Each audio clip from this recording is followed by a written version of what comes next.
Hi hello नमस्कार. कसे आहात सगळे? मस्त मजेत ना? नवीन दिवसाची नवीन सुरुवात. अथर्व गेलाय स्कूलला, श्लोक पण गेलाय स्कूलला. सगळ्यांचा नाश्ता वगैरे आवरलाय आणि आता आमची स्वयंपाकाची तयारी सुरू करायची आहे. आंटीनं काल बाजारातून शेपूची भाजी आणली होती, तर आज शेपूची भाजी बनवणार आहे. आणि बाहेर गार्डनमध्ये भोपळ्याचं वेल पण छान आलाय, तर त्याची थोडी कोवळी कोवळी पाणी तोडून घेणार आहे आणि दोन्ही मिक्स भाजी बनवणार आहे. तर शेपूची भाजी कशी बनवते ती रेसिपी तुमच्यावर शेअर करते. व्हिडिओ पूर्ण पहा. Stay tune.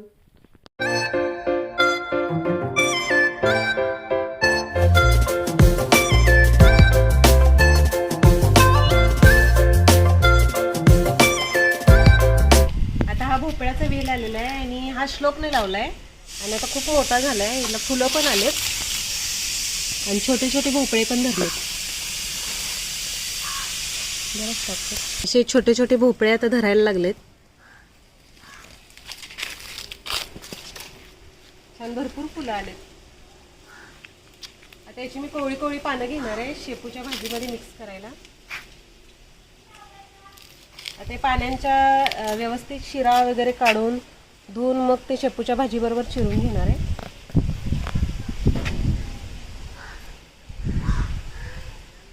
ते भोपळ्याची पानं असतात ना, त्याच्या अशा शिरा पूर्ण काढून घ्यायच्या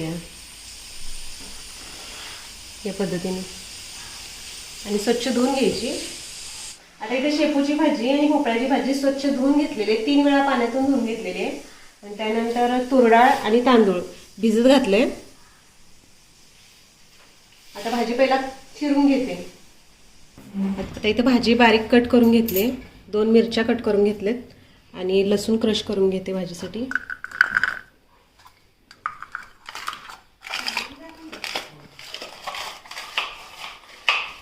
त्यात लसूण क्रश करून घेतलाय.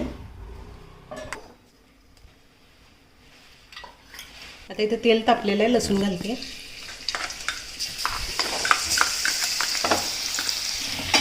मिरची घालते. आता इथं लसूण छान भाजलेलं आहे, कलर बदलला आहे. आता आपण भाजी घालून घेऊया.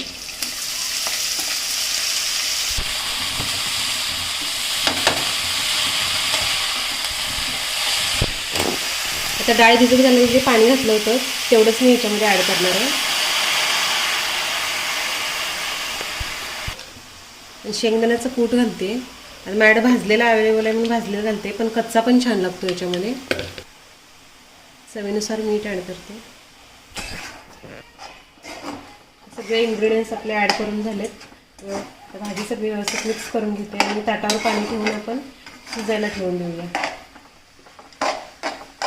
ताटावरती पाणी ठेवलंय. आता गॅस बारीक करते आणि बारीक आचेवरती भाजी शिजते.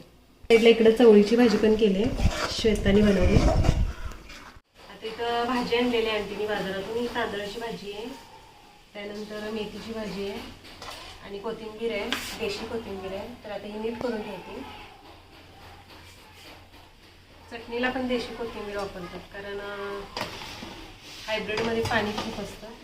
ते काल बाजारातून आणलेली भाजी आहे. मग रात्री त्याची दोरी सोडून असं पसरून ठेवलेलं, म्हणजे पाणी पूर्ण सुकलं जातं. आणि त्यानंतर आता नीट करून डब्यात भरून फ्रीजमध्ये ठेवलं की ती आठवडाभर व्यवस्थित राहते. तर भाजी रेडी झाली आहे आणि कढईतून आम्ही असं भांड्यात काढून ठेवतोय, म्हणजे कढई वगैरे सगळं घासून ठेवतोय. आज भाकरी श्वेता बनवाले. भाकरी रेडी झालेत. तर श्लोक स्कूलमधून आलाय आणि त्याला भूक लागली आहे, तर त्याच्यासाठी मी आता फ्रेंच फ्राईज बनवते, त्याला आवडतात. आणि इथं पेरी पेरी मसाला घेतलाय. ह्याच्यात त्याला मॅगी मसाला मिक्स करून हवा असतो, पण तो आता संपलाय म्हणून फक्त पेरी पेरी मसाला घेतलाय. केचप घेतलंय आणि आता त्याला फ्राईज बनवून घेते.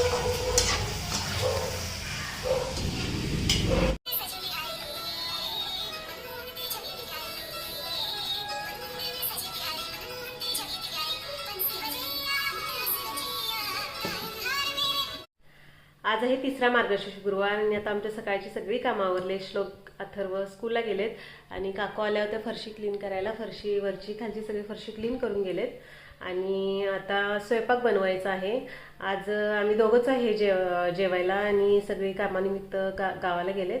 आणि माझा तर आहे उपवास, त्यामुळं आज दोघांसाठी मी शाबू वडेच बनवणार आहे. आणि सकाळी त्यांना नाश्त्याला पोहे करून दिले होते, पण एकट्यासाठी स्वयंपाक नको म्हणाले, त्यामुळे आता दोघांसाठी पण शाबूवडेच बनवते. तर चला किचनमध्ये.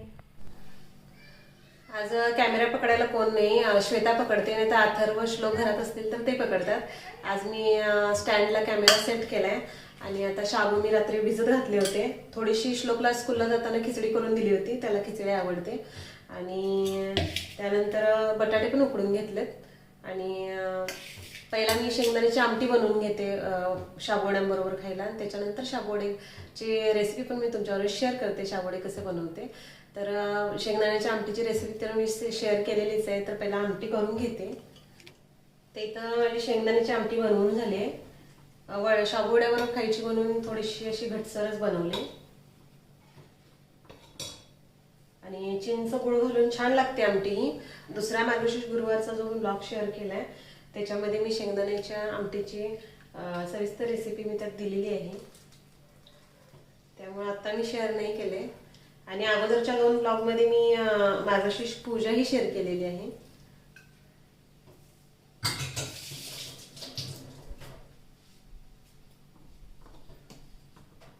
आता शाबूवड्याबरोबर खाण्यासाठी मी शेंगदाण्याची आमटी माझी रेडी झाली.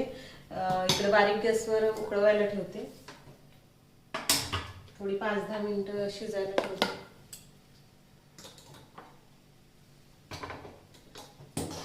आणि आता शाबूवड्याची प्रिपरेशन करून घेते.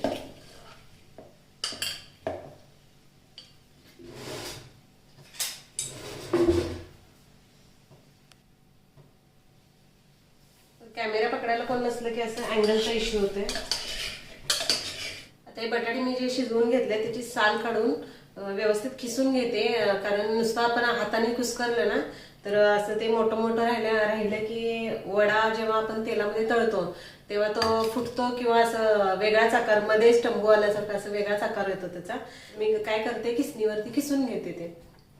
आता शाबू वड्यासाठी मी पेस्ट करून घेणार आहे. मिरची, कोथिंबीरची, मिरची धुवून त्याचे तुकडे करून घेतले. कोथिंबीर घालते, त्यानंतर जिरं. आपण शेंगदाण्याच्या आमटीला जशी पेस्ट केली होती ना, मिरची, कोथिंबीर, जिरं, तशीच शाबूवड्याला पण करायची. मिक्सरला बारीक करून घेते. आता इथं मी पेस्ट करून घेतलेली आहे. पेस्ट करताना पाणी ऍड नाही करायचंय, फक्त फिरवून घ्यायची. अशी मोठी मोठी पेस्ट तयार होते. सगळे भांड्याला साईडला चिकटली. आणि ते बटाटे सोलून घेतलेत आणि शाबूमध्येच खिसून घेते. खिसून घेतलं की ते डो छान तयार होतो. पुन्हा आपल्याला मळायला ते सोपं पडतं. आणि मार्गशीर्ष गुरुवार आम्ही लहानपणापासून करतोय, म्हणजे माहेरी असताना पण आम्ही सगळे करायचो. आम्ही त्या दिवशी स्वयंपाकाला सुट्टी, सगळेच उपवास करायचे. मार्गशीर्ष गुरुवार एक आणि श्रावण सोमवार एक.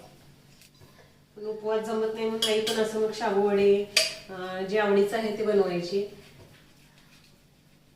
आमचं शिक्षण प्राथमिक शाळेतच झाले, मग त्यामुळं सुट्टी होईल तेव्हा आम्ही घरी जायचो ना. दुपारी पण जेवणाची सुट्टी, आम्ही टिफिन वगैरे घेऊन जात होतो, जेवायला घरी जायचो. शाळा जवळच होती.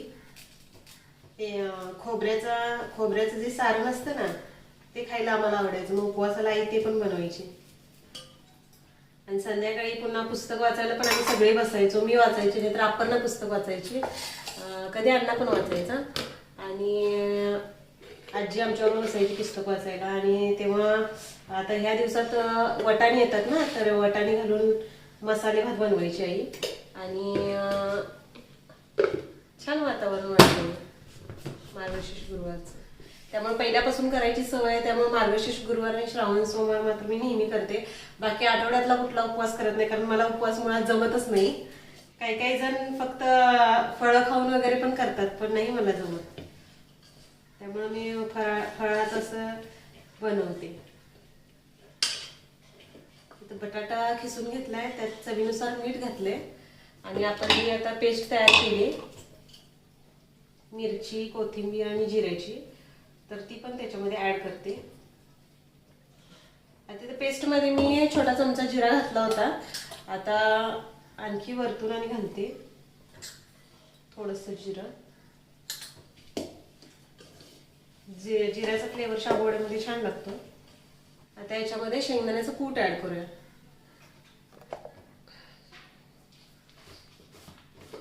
ते शेंगदाणे भाजून कूट बनवून ठेवलेलं आहे. आपल्या अंदाजाने ऍड करायचं.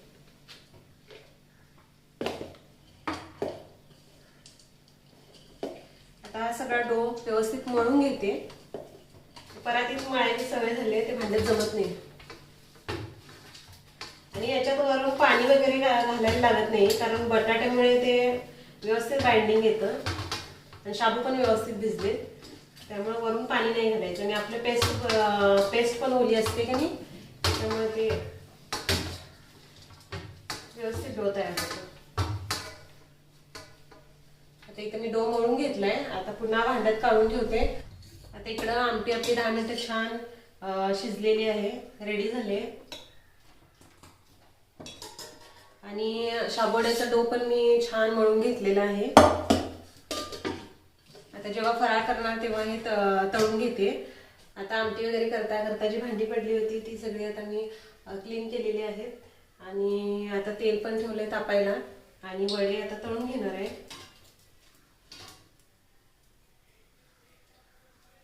आता माझ्यापुरतेच वडे करून घेते आणि हे दुपारी आले की त्यांना मग गरम गरम करून देते, कारण शाबू वडे करून ठेवले ते नंतर मऊ होतात, चांगले लागत नाहीत. गरम गरम खायला छान लागतात. अथर्वला पण शाबू वडे आवडतात. आता 5 वाजता येईल तेव्हा भूक लागलेली असते त्याला, कारण सकाळी लवकर जातो ना, 7:45ला जातो. बिग रेसेस आणि शॉर्ट रेसेस असं दोन्ही देते ना मी, पण तरी पण 5 वाजता आला की त्याला भूक लागते. मग त्याला आता 5ला आल्यानंतर त्याला बनवून देते. तेल तापलेलं आहे.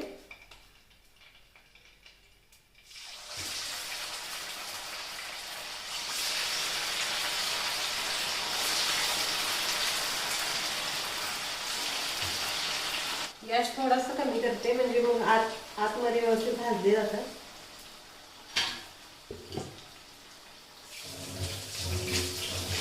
आमच्या इकडे नवरात्रीला जो उपवास करतात ना, त्याला पण शाबू वडे खातात. पण माहेरी पिसाईचं जो नवरात्रीचा उपवास असतो 9 दिवसांचा, खूप कडक असतो. फक्त फळं खाऊन करायचा असतो तो. फळं, दूध, तूप वगैरे चालतं त्याला, खजूर. पण इकडे आमच्या इकडे नवरात्रीच्या उपवासाला खिचडी खातात, रताळी खातात, शेंगदाण्याची आमटी, शाबू वडे. आता इथे शाबू वडे मिडियम गॅसवरती तांबूस रंग येईपर्यंत छान खरपूस तळून घेतले.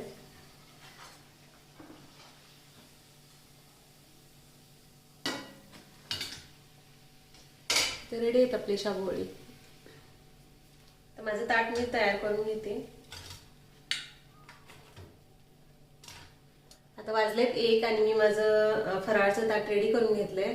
आमचं काम 12:30 पर्यंत डेली आवरतं आणि मग श्वेताने मी 1 नंतर सिरियल बघतो. वीण दोघातली तुटेना आणि काजळ माया नवीन सिरियल आलेत 2 या, तर त्यात आम्ही सध्या बघतोय. मग आता मी सिरियल लावते आणि फराळ करून घेते. आता आज माझा उपवास आहे, तर येताना काजू मिल्कशेक घेऊन आलेत. आता माझा फराळ झालेला आहे, त्यामुळे आता श्लोक अथर्व आल्यानंतरच खाईन. आता हे आलेत आणि यांना मी गरम गरम करून दिलाय शाबूवडा. कसा झालाय रिव्ह्यू द्या.